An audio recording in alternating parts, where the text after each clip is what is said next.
This week's topic is top 5 characters whose fitness regime you want. And first up is Lara Croft. People don't understand that women, especially, we like playing as attractive characters. If it's a dude or if it's a girl, okay? With power fantasy for a guy is like being really strong and stuff. Power fantasy for a girl is being very attractive. War game release, we feel like this is a perfect time for a God of War workout, and we're gonna be talking about how to get arms like Leon Kennedy. So if you want bigger arms, this is the video for you. I wanna know what the hell he eats. So here is the Leon Kennedy diet plan. Leon S. Kennedy train in real life to look and perform the way that he does in Resident Evil 4 and beyond. Well, it just happens to be the exact same way you should be training. If you want to build a jacked body capable of amazing athletic performance, just like gaming's #1 Chad, Leon, I'll be giving you all the information you need, including a full training plan so you can train like the God of War. I'm tired of this movement that is supposed to be female empowerment to take female characters in video games and make them uglier. With video game characters in recent years, particularly the female ones, a process that probably has a far more technical name, but which a simple man like myself can best describe as uglification. Why female characters are getting progressively uglier and uglier. People are apparently not a fan of this. Jesus, look at the state of it. I don't think anyone wants to go on an adventure with this girl.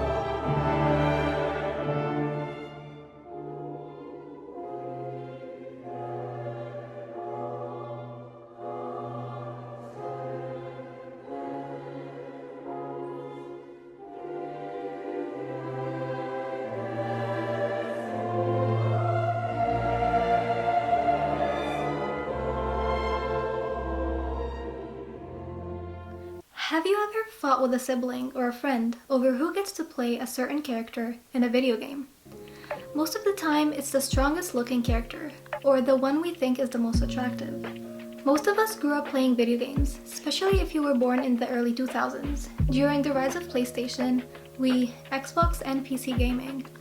But have you ever stopped to think about why we choose certain characters, and how video games might be shaping the way we see ourselves and our bodies? So, today I want to talk about how video games influence our body image, why it matters, and why this experience differs across genders and ages. As a kid, my favorite video game genre was dress-up games, where you could style characters in whatever outfits you wanted. I loved them, but I never realized how much I subconsciously compared my body and myself to the characters I was dressing up. I didn't think about how that might have affected my body image or self-esteem until now. When I started researching this topic and revisiting these fashion games, I noticed that almost none of the characters had different body types. And honestly, even if they did, I think I would have still chosen the ideal one, the one that fit into traditional beauty standards. Fashion games often targeted at female players give the illusion of customization, but most still reinforce the same narrow beauty ideal. Slim figure, long legs, symmetrical faces, and flawless skin. That says a lot about the psychology behind this topic.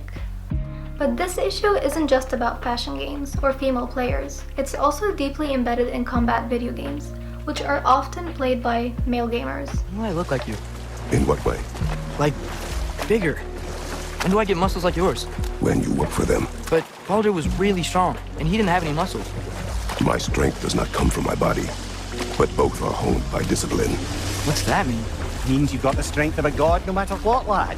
But if you want the physique of one, you'd better start picking heavy things up and putting them back down.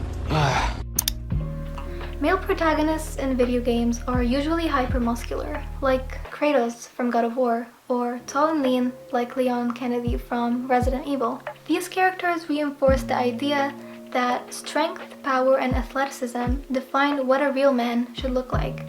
For younger players who idealize these characters, that can be just as damaging as unrealistic female body standards. There is actually an ongoing debate about whether male body standards in video games are even more unrealistic than female ones. Some argue that the superhuman physiques of male characters set impossible expectations for men, just as fashion games do for women. So why do we as humans feel the urge to play as characters who look like the ideal version of beauty or strength? This desire to embody an ideal version of ourselves affects how we see our own bodies. Think about it. There are hundreds of YouTube videos dedicated to teaching people how to look like their favorite video game characters. Workout routines, diet plans, how to get arms like Kratos, a small waist like Lara Croft, or an Assassin's Creed's body. But here's the problem. We all have different genetics. Even if you follow these routines perfectly, some people might get close to that ideal look, while others won't, because that's just how our bodies work, and that's something we don't talk about enough. As I researched this topic, I came across an article titled Video Games, Body Image, and Masculinity. It talks about how video games influence body image and reinforce unrealistic beauty standards, especially among young gamers. Both male and female characters in games are often designed with exaggerated, unattainable physiques. Women are hypersexualized for the male gaze, and men embody hyper-masculine ideals. There are actual studies proving the impact this has on players. One study at the University of Minnesota by Hannah Murphy.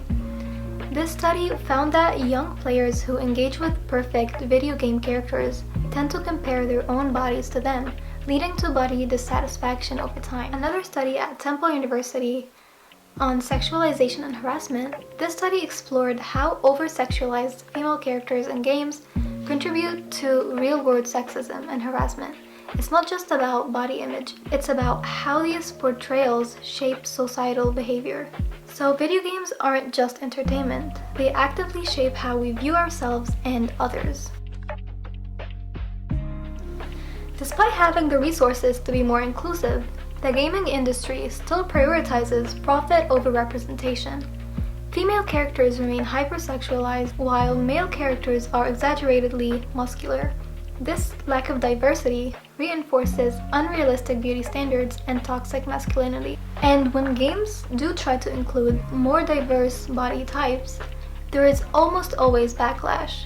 Videos like the uglification of video game characters and female game developers make everything ugly show how resistant some people are to change. But why?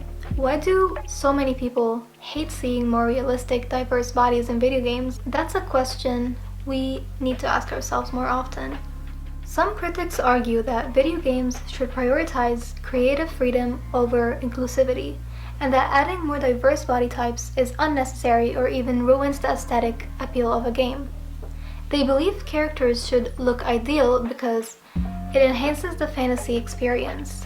However, this argument assumes that diversity and creative freedom are mutually exclusive.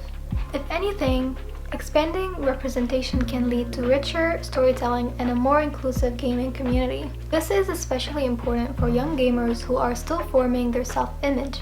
Being constantly exposed to these unrealistic ideals can lead to a long-term body dissatisfaction and even mental health issues.